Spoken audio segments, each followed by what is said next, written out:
items. So, so if you're anything like me, please stick around. But before we get started, I'd also just wanted uh, to remind everyone that there is closed captioning available. So if you do would like that, then please click on the button. And without further ado, I will start by sharing a little bit about myself, and then I'll allow our panelists today to share a little bit about themselves as well too. So to start with, my name is Dr. Aisha Evans, and I am a licensed staff psychologist at the Student Counseling Center. I've been working here about 2.5 years now, and I'm also the liaisonship coordinator, and that's part of why I was involved in the planning of this lovely event. This is our second annual summit, and I think it's been going pretty well. And I'm excited to delve in some more and hear more from our panelists. So if you all could please just share a little bit about yourselves, just maybe your name, your major, your year, and any student organizations that you're involved in. And then also, if you want to share anything about yourself additional, you're certainly welcome to do that as well. Um, I can go first. Hello, everyone. I'm Dominique James, and I'm a second year PhD student in the bioengineering department. Um, and then I am also the founder and president of the Black Graduate Student Association at UTD, so it's very new. And aside from that, I am a member of the Graduate Student Assembly.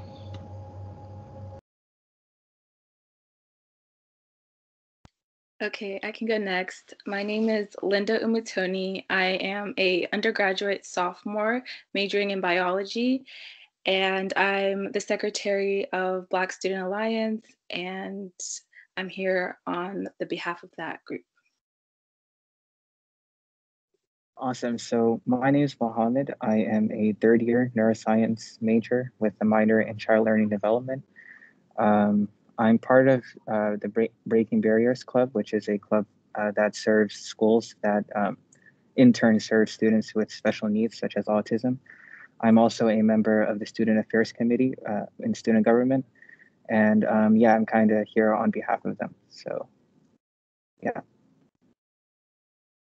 All right. Well, thank you all for sharing. And I do have a set of questions that I'm going to be asking today before we get into our Q&A. So, my first question for you all is, how have you seen COVID-19 impact your mental health and or the mental health of those in your family, community, social network, and just other environments or groups that you're a part of?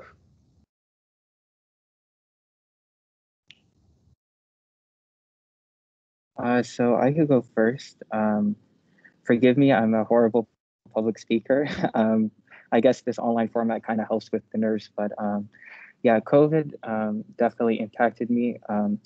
In terms of mental health, it hasn't impacted me as to such an extent as other students. One way it's impacted me is just my sleep schedule, because sleep is definitely part of your mental health, and I found myself sleeping really late and waking up way later than I probably should. Um, I also haven't been able to see my friends in real life and talk with them often.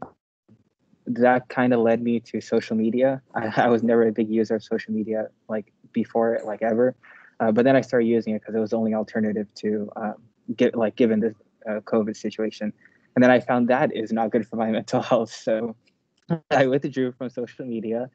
And now I've just kind of been on direct messaging apps like WhatsApp and GroupMe, where you just talk to a person one on one instead of kind of like throwing yourself out there, which just personally hasn't been like good for my mental health.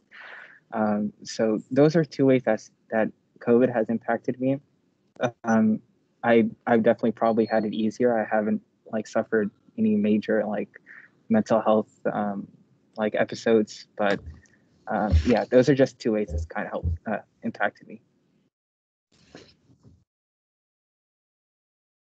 Okay, I can go next. So, COVID-19 has definitely impacted my mental health as well. As Muhammad said, it's not as drastic as other people, but I can definitely tell like it's not as optimal as I would want it to be. Um, the ways COVID-19 has impacted me is like I haven't been able to go outside as often because I'm not able to hang out with my friends, and definitely not being out in the sun a lot has made me more tired and like not as enthusiastic as I used to be. And being far away from my friends has kind of made me feel isolated and like not being able to know what's going on. But definitely WhatsApp, apps like WhatsApp and social media have allowed me to stay in contact with my friends, and that has helped me a lot. So for me, COVID-19 has impacted me quite a bit. I'm usually kind of pretty anxious every like before like a big event and things like that. And so when COVID just started, we have something called a qualifier exam, which is something you take your first year as a PhD student here to kind of move on through the PhD route. And so that became virtual. And so just preparing for that was really difficult because, you know, it was already a stressful event in person, and then now you have no idea what to expect virtually.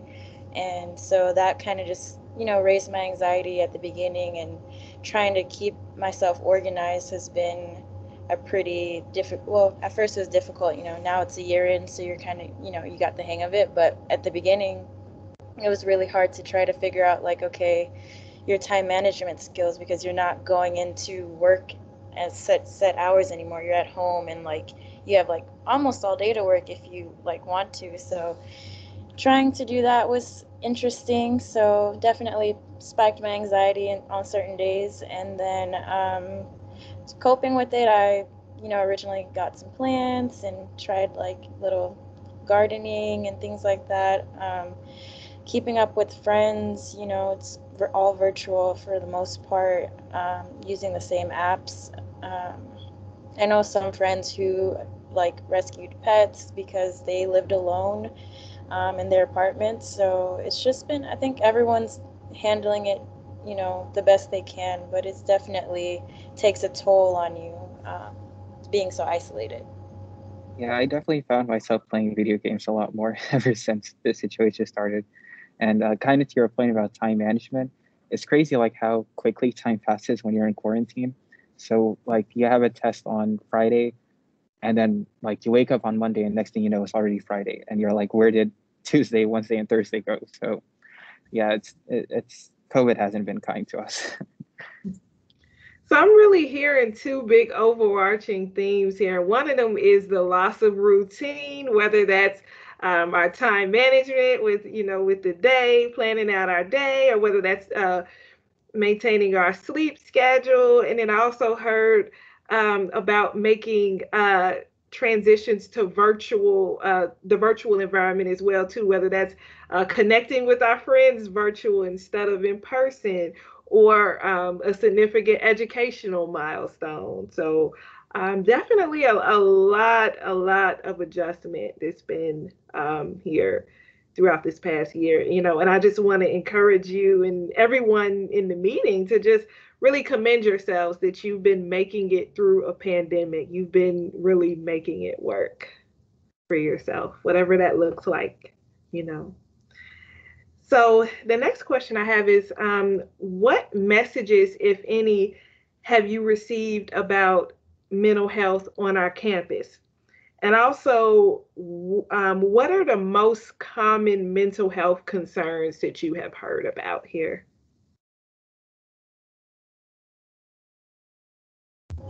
Are the concerns like from like TD or just in general? Yeah, the concerns that you've heard about in UTD, focus on that. But if you want to share a little bit about other concerns that you've heard in the community, you're welcome to share those too as well.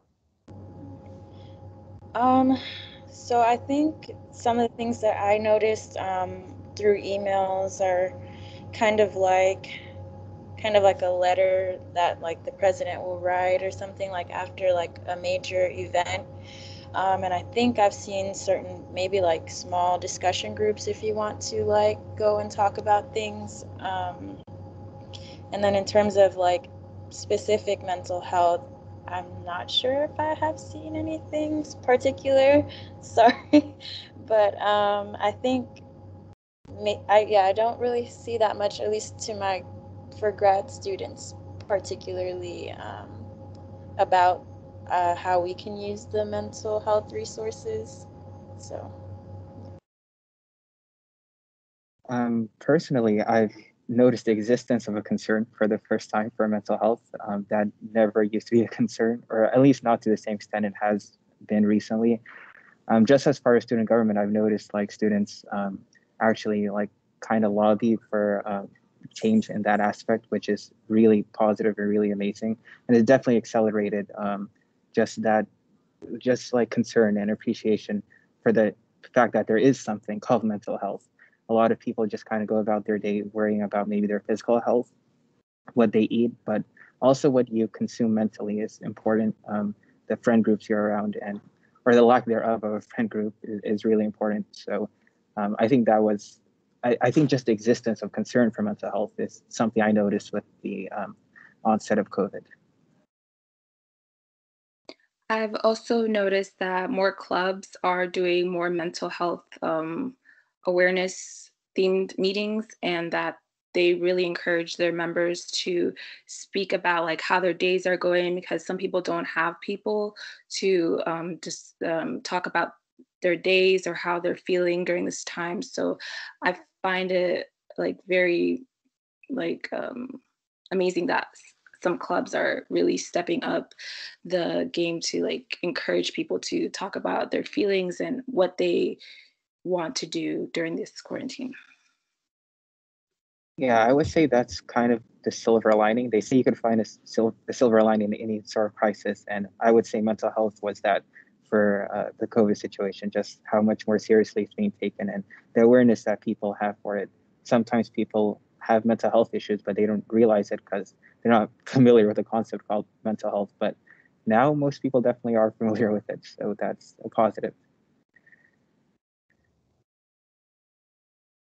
Yeah, if we're thinking about things that we want to sustain, whether that be behaviors or actions, I definitely think that one that we need to is just this global concern that you all described about the mental health of other individuals. You know, I think that it's so important to create what I refer to as a community of care where student orgs are, you know, checking in with one another, maybe having a mental health check-in at the beginning of the, you know, the meeting, just checking in, you know, how are you doing? How are you feeling? And then also being aware of the resources. So when someone isn't doing okay, like, well, okay, where can, you know, where can they go to? What are some resources that they can take advantage of?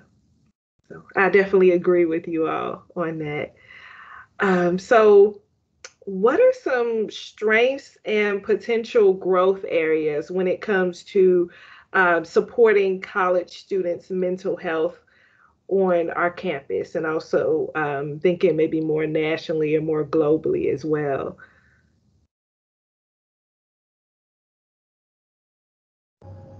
So one of them that I was thinking about that I also heard at the panel earlier today with the keynote speaker was that we have orientations for, you know, sexual harassment and sexual assault, alcohol, but there I haven't really seen anything regarding mental health or, you know, managing your time as a either, you know, a new undergraduate or even as a graduate student. And I thought that was really interesting because I think that's something that is actually achievable, you know, like setting it up. It could even be, I guess, like kind of similar to how you have like, you know, surveys and like questions and things like that to do. So that was something I think was really helpful. I think a strength of UTD that another graduate student actually told me about was that we have like counseling sessions that you can get for, I think maybe it's 6, you could probably correct me, but throughout the academic year, which I didn't even know about. So like I think kind of like announcing that to students would be a good way to get people involved like with the center and just learning more about their mental health.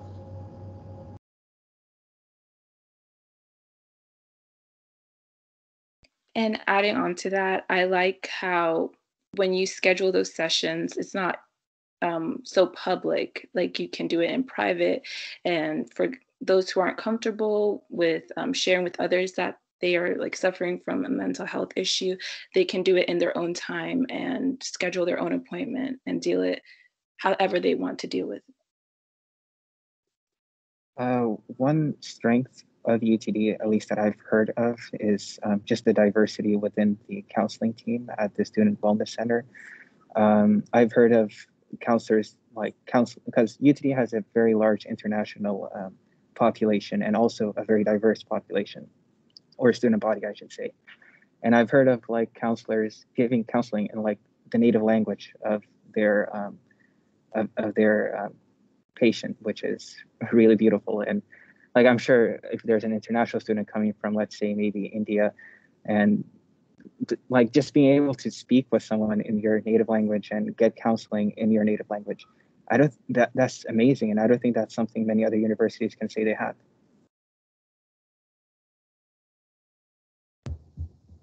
So yes, you all are correct. I do, obviously, as a psychologist at the counseling center, I will do the shameless plug. And you're right, we do have individual counseling, we have groups, we have workshops, and would certainly love to visit, for you all to visit the website and encourage your other students as well too. And we are working on the connection with the Office of Graduate Education. We have a budding liaisonship, and we're hoping, to continue to build that connection. But if you have not just panelists, but also guests who are with us today, if you have any suggestions of ways we can connect more, we're certainly open to that, and we welcome that, because we want our services to be inclusive, and we also want to reach students. So we welcome any feedback, and I genuinely mean that. um, and yes, we definitely do want to make sure that we have a staff that meets the diverse needs of of the students on campus. So that's really important to us as well too. So thank you all for noticing that. So what would you say are some suggestions or advice that you would give to other students who are experiencing mental health challenges?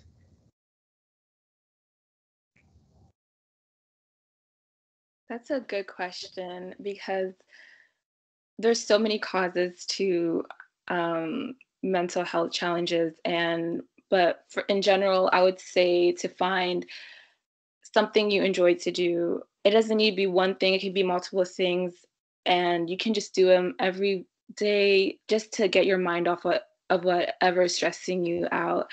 And also just going outside, there's that can make a lot of differences. A lot of I'm sorry, I'm so nervous. A lot of a huge impact on that person's day if they go outside and just get a good fresh a breath of fresh air, and just being able to just connect with nature and not just stay inside and being isolated on the computer, because the TVs and the computer screens can have a huge impact on your day and make you feel gloomy.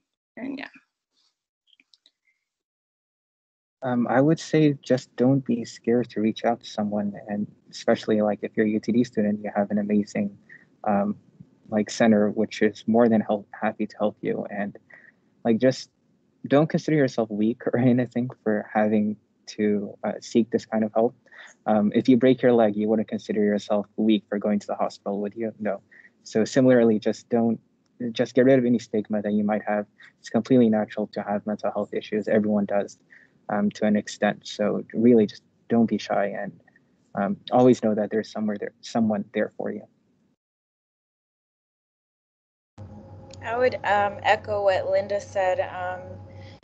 Like finding something that you enjoy to do and like making time in your schedule to do it. Like, it could be every day or it could be 5 minutes, just finding that activity like really that you can do literally nothing. But it's like your personal break that you're like, okay, no one's gonna bother me. This is my time. Like, that really helps. And definitely going outside now that it's spring helps a lot. So you can, actually see the sun again. Um, and I think sometimes though people may not recognize that they're having mental health issues. Like the signs maybe aren't so like predictable. So I guess just kind of trying to notice your own patterns is something that would be something to start looking for, so you can tell, okay, maybe I need to take a break now because I'm going down this spiral here, or like I feel like I'm tired today, like I'm being tired this whole week, so kind of just like noticing different things and how you can like, find something to help you. Even working out helps too. Yes, that insight is just so important. Just like how the medical doctor tells you, like know your body, and do like to, at home, like check on different parts of your body and make sure you're okay. You also want to do that with your mental health as well too, knowing, okay, what are my triggers? What happens when I'm not feeling so well? What are the things that I'm doing or not doing, and really taking a self inventory. And I'm definitely in agreement with the self care. The self care is so important. I always tell my clients every day, daily, do the self care. Plan it into your schedule, just like you do to study and work and whatever else you do with your day. Make sure you're planning in that self-care time. And you're so right about the part where you also where you said where you're not alone. Um, everyone's life and challenges look different, but we all are experiencing challenges right now due to everything that's happening. So just knowing that it's okay, it's okay to need support and to need help. And you're right, you're not weak because you need that. Everyone needs support. So I want to hear a little bit about some unique obstacles or challenges that you all have faced as a UTD student, giving your different intersecting identities, whether that be your race or ethnicity, your gender, or any other identities that you hold that are important to you. So one unique challenge I faced, and it's probably not unique, it's probably one that a lot of students face at UTD, is just having to drive long distances to UTD. I live in Grand Prairie, which is like an hour away from UTD, and you'd be surprised, like the effect that driving in Texas can have on your mental health. Um, I don't know if students realize it, but maybe that's why they come a little bit upset. Just because, like, I think something like half of UTD students are commuting from their house, and commuting in Texas, or at least Dallas, is a nightmare. I've never seen anything like it. So that has definitely taken a toll on my mental health throughout my 3 years at UTD. This may be something that students should recognize. Like, yeah.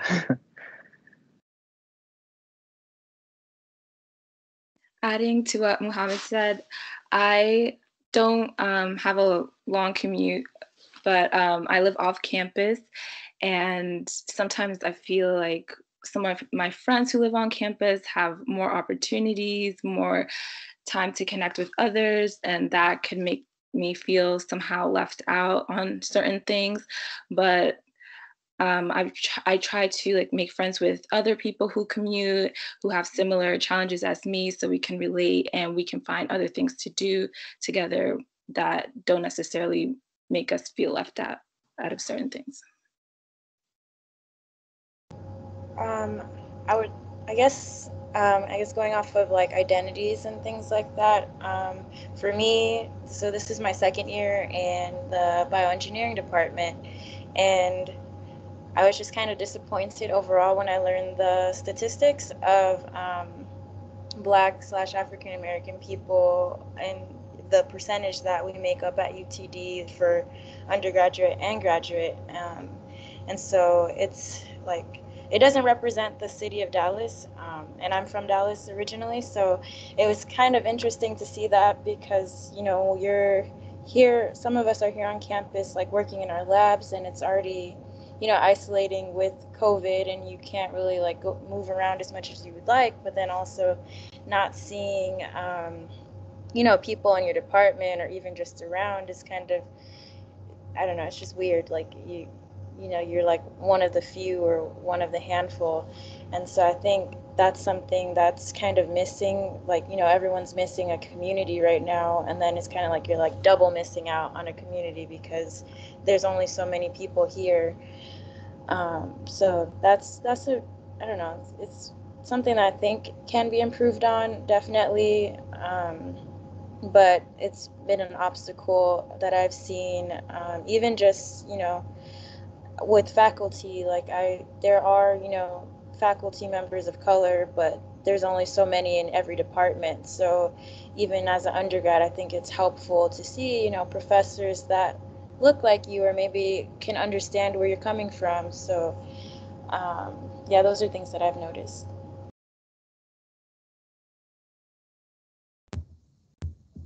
Yeah, so all of you really touched on some important things. Like you mentioned, a couple of you mentioned about the identity of being a commuter. Like, what type of obstacles do you have to experience when you're a commuter? Like even thinking about the commute, like those are hours out of your life that you're giving up to drive back and forth lengthy distances. And then also that not having that built-in sense of community that maybe someone who lives like in a dorm or on campus apartment has. And then also, Dominic, you mentioned about the identity of being a Black student, and not really having that, not always having that sense of community. And that is, and you spoke about retention of and recruitment and of Black faculty, students, and staff, and that is really an issue that's really important because um, you know accepting or hiring is one thing, but also about how are we treating our Black faculty and staff and students. What things are we doing to take care of them? And with the advocacy, I've really been appreciative of the advocacy that's been happening on campus, and I've been blessed to be parts of certain aspects of it. But I think that they're really important issues, and I hope that with some of the initiatives that are happening on campus, I hope that it's take a serious look taken at these different issues. So thank you all for sharing all of that.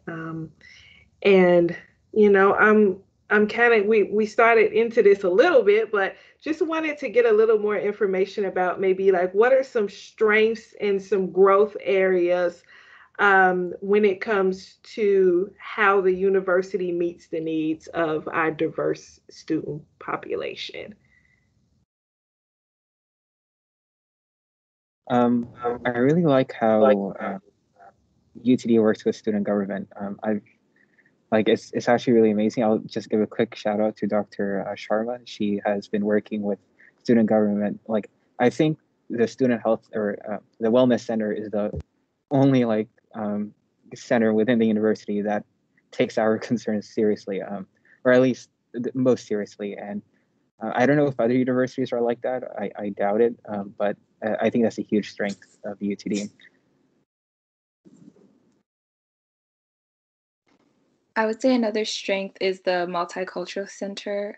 When I was going on campus, I really liked how I was able to have a safe space in that area and just meet my friends and also talk to the staff there and then talk to them about like what I was struggling with that day and have that sense of community.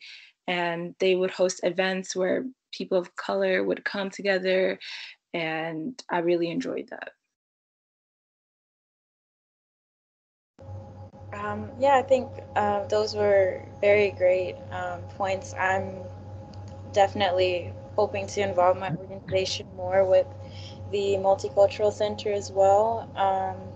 And I think that just allowing these communities to be built like within departments, even for incoming students, so like having that already there is something that I would like want to help implement, because like you said, recruiting people is one thing, but then welcoming them and like having them in a safe environment that they feel comfortable in is another. So like trying to make sure that when you get here there's already a place for you, like you can talk to these people if you have an issue or you want to find out certain things. Like I think building the infrastructure into like the departments, or maybe even larger groups would be something that we could do.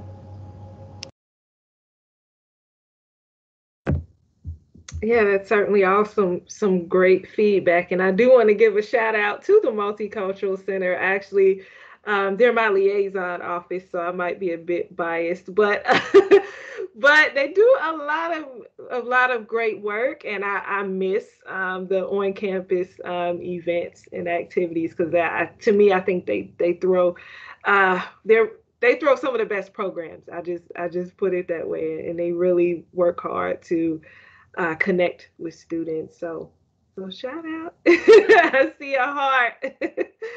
So thank you. So um, my last question before we move into the Q&A is, do you all have any social justice or mental health related websites, books, or social media pages that you would recommend? Or even it could be TV shows, anything that, or movies, anything that you think would be helpful.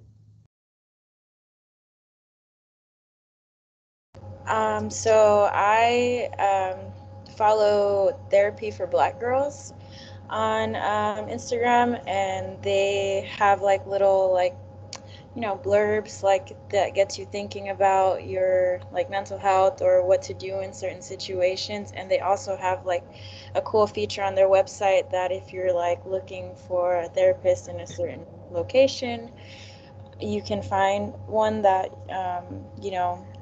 has a similar identity to you or can understand you. And it also tells you like what their actual practice is, so you can see like exactly what you're looking for. Yeah, and so the men aren't left out. There's therapy for black men as well too. So, so they have a similar website for men as well. Awesome. So mine is a little bit of a silly one, but I really enjoy reading fictional books whenever I feel kind of out of it mentally. Just because, like, when you read a fictional book, particularly when it's third person omniscient, you get to really see the mental health issues that are going through a person's or the main character's mind. And like, I don't know, I just get like a kind of catharsis from that. I don't know why, but I just really enjoy reading fiction. Yeah. A social justice book that I read in high school called Just Mercy was really good. It really showed the reality of the justice system in America, and I thought it was really powerful and very informative, and it's a good read. It's also a movie too. If I like reading, but I know some Yeah. people. Oh. There's also a movie if you don't like to read. So yeah, reading can certainly be therapeutic. It can be liberating as well too. Like what I was sharing in my presentation earlier, that reading books sometimes, even with like if you connect with the identity that you hold, it can just really be really refreshing and connecting to be able to do that. And so all great